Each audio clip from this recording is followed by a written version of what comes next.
Hi everyone, welcome to my channel. তোমাদের manifestation ঠিক মতো কাজ করছে না।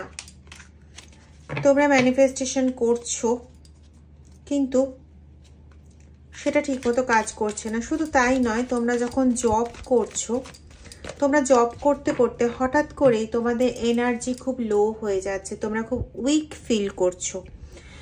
শুধু উইক ফিল করছো এটাই বলবো না, হয়তো তোমরা মানে পাখার তলায় বসে জব করছো কিন্তু কন্টিনিউ ঘেমে যাচ্ছ। জব করার পর কারো কারো ক্ষেত্রে এটা পাচ্ছি, সবার ক্ষেত্রে যেটা হবে তার কোনো মানে নেই। কারো কারো ক্ষেত্রে এটা পাচ্ছি যে জব করার পর আসন থেকে ওঠার ক্ষমতা পাচ্ছ না।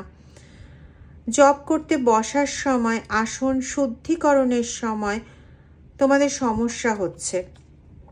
কেউ কেউ জপ মন্ত্র ভুলে যাচ্ছ, মাঝখানে সংকল্প করতে ভুলে যাচ্ছ।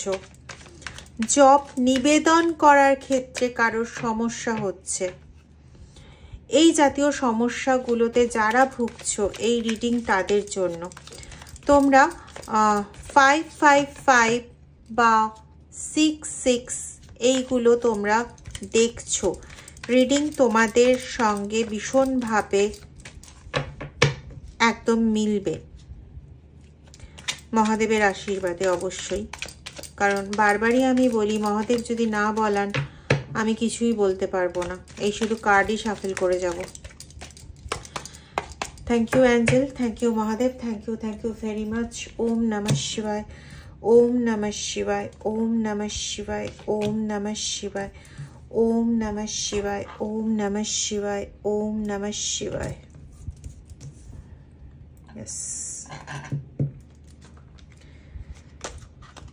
কেউ তো আছে যে তোমাদের জব চুরি করছে। তোমরা জপের সময়, মেডিটেশনের সময় যে এনার্জিটা গেইন করছো, সেই এনার্জিটা কোনোভাবে চ্যানেলাইজড হচ্ছে সেই পার্সনের কাছে, যে পার্সন অলরেডি তোমার সঙ্গে একটা কর্ড তৈরি করে রেখেছে। তুমি ডেফিনেটলি জব করার সময়, মেডিটেশন করার সময় সেই ব্যক্তির কথা মনে করছো, যে ব্যক্তির সঙ্গে তোমার প্রায় ঝামেলা হয়, কিন্তু সেই ব্যক্তি তোমার কমিউনিকেশনে এখনো আছে। হতে পারে যে ডিরেক্ট কমিউনিকেশনে নেই, কারণ আমি যখনই এটা বললাম তখনই মনে হলো কেউ আমাকে বলছে দিদি আমার সঙ্গে এখন ডিরেক্ট কমিউনিকেশনে নেই। আমি জানি না সেটা কে, কিন্তু হতে পারে যে ডিরেক্ট কমিউনিকেশনে নেই, কিন্তু তোমার মনের সঙ্গে কমিউনিকেশনে ডেফিনেটলি এখনো আছে। ডেফিনেট এটা যদি কেউ না বলো আমি স্বীকার করতে পারলাম না। তো মানে কোথাও মনের তোমার গভীর অন্ধকারে, দেখো কার্ড বলে দিচ্ছে, মনের কোনো গভীর অন্ধকারে সেই ব্যক্তি এখনো একদম সমূলে বসে রয়েছে, যেখানে তুমি নিজেই নিজের পায়ে কুড়ুলটা মারছো। কিভাবে কুড়ুলটা মারছো? তুমি জব করার সময় তার সঙ্গেই কানেক্ট করছো যে চায় তোমার জবের শক্তিটাকে নিতে, কারণ সেই পজিটিভ এনার্জিটা তার ভীষণ প্রয়োজন। সেই পজিটিভ এনার্জিটা পেলে পরে সে জীবনে অনেক উন্নতি করতে পারবে, এবং সেই পজিটিভ এনার্জির বলে সে আরো মানুষের ক্ষতি করে নিজের উপকার সাধন করতে পারবে। না হলে পরে সে নিজে এইভাবে ব্ল্যাক ম্যাজিক দ্বারা ক্ষতিগ্রস্ত হয়ে যেতে পারে। তার কারণ হচ্ছে সে তো নিজে অনেক, দেখো কার্ড নিজের থেকে বেরোচ্ছে, সে তো নিজে অনেক ক্ষতি করেছে মানুষের এবং এখনো পর্যন্ত করে যাচ্ছে। বিভিন্ন রকম স্পেল ওয়ার্কের সঙ্গে যুক্ত, নিজে স্পেল ওয়ার্ক করে না, অবশ্যই কোনো না কোনো মানুষকে দিয়ে করায়। তো এখানে যে স্পেল ওয়ার্কগুলো সে করায় তারও তো কোনো রকম একটা রিটার্নিং কিছু রয়েছে, যেটাকে আমরা অনেক মানে আমাদের ভাষায় বলি কি ব্যাকফায়ার। তো সেটা তো রয়েছে। তো সেই ব্যাকফায়ারে সেই জর্জরিত হয়ে যাবে যদি না সে তোমার জীবনে গ্রহণ লাগাতে পারে, যদি না সে তোমার থেকে পজিটিভ এনার্জি কালেক্ট করতে পারে। আর ঠিক এই কারণটাতে তুমি যখন কোনো কিছু নিয়ে সংকল্প করো তোমার এনার্জি লো ফিল হয়। তুমি যখন কোনো কিছু ম্যানিফেস্টেশন করতে বসো সেটা জাস্ট যান্ত্রিক হয়ে যায়। এই তো এতবার লিখতে হবে, লিখে গেলাম, বা তেজপাতা পোড়াতে হবে, পুড়িয়ে দিলাম। যে মনোবলে কাজটা করা হয় আমি কিন্তু সেটা করলাম না। কোনো রকম নিজের এনার্জি গেইন করার জন্য কিছু করছো, কোনো প্র্যাকটিস করছো নিজের এনার্জি গেইন করার জন্য, যেমন ধরো হিলিং প্রসেস করছো, তো হিলিং প্রসেসে মন বসাতে পারছো না, বারবার সেই ব্যক্তির কথাই মনে পড়ছে যে ব্যক্তি তোমার সঙ্গে অলরেডি চ্যানেলাইজ করে রেখেছে, সে তো চাইছেই যে তোমার তার কথা মনে পড়ুক এবং তুমি ধ্যান থেকে ভঙ্গ হয়ে যাও, এবং সেই সুযোগটাতে ও ধ্যানটাকে চুরি করবে। জেনারেলি আমাদের প্রসেস কি, মেডিটেশন বলো, হিলিং প্রসিডিওর বলো, আমরা যে জব করি সেই জবের প্রসিডিওর বলো, যাই বলো না কেন, কি করা হয়, আমরা আসন শুদ্ধিকরণ ওই সমস্ত আমি সব বাদ দিলাম, ওগুলো তোমরা সবাই জানো। এগুলোর পরে যখন আমরা জবটা করি, সেই জবের ঊর্জা, মেডিটেশন যে করি সেই মেডিটেশনের ঊর্জা মিনস ওই পজিটিভ ভাইবসটা আমাদের মধ্যে জমা হয়। আলটিমেটলি আমরা ওটাকে কি করি, আমরা যখন ঈশ্বরকে লাস্টে গিয়ে প্রণাম করি, তো আমরা ওই পজিটিভ ভাইবসটা আমরা তার পায়ে নিবেদন করে দিই, সেটা তার কাছে সুরক্ষিত থাকে।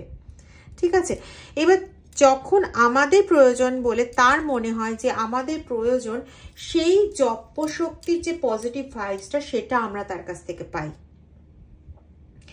তো এইভাবে জিনিসটা চলে। আর এখানে কাজটা কি হচ্ছে, যখন তুমি করছো জবটা, তোমার নিজের মধ্যে যে ঊর্জাটা বা এনার্জিটা যেটা তুমি নিজের মধ্যে রাখছো, সেই এনার্জিটা তুমি যে দুর্বল হয়ে যাচ্ছ, এনার্জিটা তোমার কাছ থেকে কালেক্টেড হয়ে যাচ্ছে। সাপোজ ধরে নাও তুমি একটা প্যাকেটের মধ্যে কিছু জিনিস কালেক্ট করছো, সে ফর এক্সাম্পল তুমি অ্যাপেল কালেক্ট করছো প্যাকেটের মধ্যে, তো অ্যাপেল কালেক্ট করে করে প্যাকেটের মধ্যে রাখছো, প্যাকেটের মধ্যে রাখছো, প্যাকেটের মধ্যে রাখছো। তো প্যাকেটটা যদি একদম দৃঢ় একটা প্যাকেট হয়, মোটা প্যাকেট হয়, শক্ত প্যাকেট হয়, তাহলে প্যাকেট ছেঁড়া কোনো ভয় নেই, অ্যাপেল ওর মধ্যে সুরক্ষিত। অ্যাপেলটাই হচ্ছে তোমার সেই জপ্য শক্তি বা পজিটিভ ভাইবস, যেটাকে তুমি তোমার দেহ প্যাকেটের মধ্যে রাখছো কিছুক্ষণের জন্য, তারপরে সেটা ঈশ্বরের পায়ে দিয়ে দিচ্ছ। যেমন প্যাকেটের মধ্যে করে অ্যাপেলগুলো নিয়ে গিয়ে নিশ্চয়ই প্যাকেটের মধ্যে রেখে দেবে না, সেগুলোকে কোনো বাসনে বা কন্টেনারে তুমি ঢালবে, ঠিক সেরকম। এবার যদি প্যাকেটটা যদি কোনোভাবে তোমার হাত থেকে পড়ে যায়, কি হবে, অ্যাপেলগুলো ছড়িয়ে পড়বে। বা ছেড়ে দাও, প্যাকেটটা যদি কোনোভাবে ছিঁড়ে যায়, তাহলেও অ্যাপেলগুলো ছড়িয়ে পড়বে। তখন কি নিয়ে গিয়ে তুমি ওগুলোকে ওই কন্টেনারে রাখতে পারবে অতটা জিনিস? না, তুমি যে কটা হাতে তুলতে পারলে সে কটা নিয়ে গিয়ে রাখতে পারবে, প্যাকেটের মধ্যে যতগুলো ধরতো ততগুলো তুমি নিয়ে গিয়ে রাখতে পারবে না। সেরকমই তোমার জবের এনার্জি, তুমি যখন বসছো, তোমার চারপাশের যে অরা, সেই অরার যে প্রোটেকশনটা, সেই প্রোটেকশনটা কোনোভাবে ভেদ হয়ে যাচ্ছে থ্রু তুমি যে চিন্তা করছো তার কথা, সে তোমার সঙ্গে চ্যানেলাইজ করে রেখেছে, তোমার অরার প্রোটেকশনটা ক্ষীণ হয়ে গেল, ব্যাস সেই মাঝখান দিয়ে তোমার এনার্জিটা সে কালেক্ট করে নিল। এবার তুমি যে মেডিটেশন করলে, তুমি ধরো আধ ঘন্টার মেডিটেশন করলে, তোমার মেডিটেশনের ফল লাভ হলো হয়তো 3 মিনিটের। এবার বলো, ওই 3 মিনিটের ফল লাভ দিয়ে তুমি ম্যানিফেস্টেশন করলে ম্যানিফেস্টেশন কাজ করবে? করবে না। তুমি 3 মিনিটের ওই ফল দিয়ে কতক্ষণ চলতে পারবে? বা মানে কতদিন তো আমি বললামই না, ছাড়ো, 24 ঘন্টাও কি তুমি চলতে পারবে? পারবে না। তো তোমার সঙ্গে অ্যাকচুয়ালি ঘটনাটা এটা ঘটছে। এবার কিভাবে এর হাত থেকে নিস্তার পাবে? এর হাত থেকে নিস্তার পাওয়ার জন্য তোমাকে সেই প্রভুরই শরণাপন্ন হতে হবে। প্রথম কথা হচ্ছে তোমার নিজের মনকে ভীষণভাবে কন্ট্রোল করতে হবে, যাতে কোনোভাবেই মেডিটেশন করো বা জব করো, যাই করছো না কেন, ইউনিভার্সের ধ্যানে যখন তুমি রত রয়েছো, তখন কোনোভাবে অন্য দিকে মন তুমি দেবে না। যদি কোনোভাবেই তুমি পারছো না সেটা, তাহলে তোমাকে কর্ড কাটিং করতে হবে, বা তোমাকে নেগেটিভ অ্যাটাচমেন্ট রিমুভাল স্পেলে যেতে হবে, বা তোমাকে এরকম ধরনের কোনো ক্রিস্টালের সহায়তা নিতে হবে, বা রুদ্রাক্ষর সহায়তা নিতে হবে। যদি ঈশ্বরের কাছে সমর্পণ করে নিজেই পেরে যাও, তাহলে এই ধরনের রেমেডি কোনো প্রয়োজন পড়বে না, ঈশ্বরই তোমায় টেনে নেবেন। কিন্তু যদি না পারো, তাহলে ঈশ্বরই তোমায় পথ দেখাবেন যে ভাই ওখান থেকে ওটা নে, বা ও এই জিনিসটার মাধ্যমে করো। ঠিক আছে, তো সেই পথ অনুযায়ী চলো, সেই পথ অনুযায়ী চললে পরে তুমি অবশ্যই তোমার অভীষ্টে পৌঁছতে পারবে। আরেকটা কাজ করতে পারো, এটা সবাই করতে পারো, সেটা হচ্ছে এই ক্ষেত্রেও তেজপাতার রেমেডি অ্যাপ্লাই করতে পারো, এবং এটা কমন টু অলই বলছি আমি। সেটা হচ্ছে তেজপাতাতে নিজের এনার্জি যে লস হয়ে যাচ্ছে সেই নিজের এনার্জির ইয়ের জন্য, প্রোটেকশনের জন্য লিখে 7টা লবঙ্গ, 7টা কর্পূরের ট্যাবলেট, মানে এই যে ট্যাবলেটগুলো আছে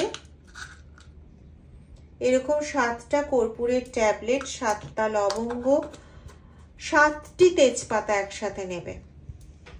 না, 7টা তেজপাতা নিও না, একটা তেজপাতা, 7টা লবঙ্গ, ফুলযুক্ত লবঙ্গ, 7টা কর্পূরের ট্যাবলেট নিয়ে একসঙ্গে পোড়াবে। যদি পারো গুগ্গুল দিতে তাহলে গুগ্গুল দেবে ওতে। পুড়িয়ে ছাইটা হয় কোনো গাছের নিচে দেবে, নাহলে প্রবাহিত জলধারায় দিয়ে দেবে।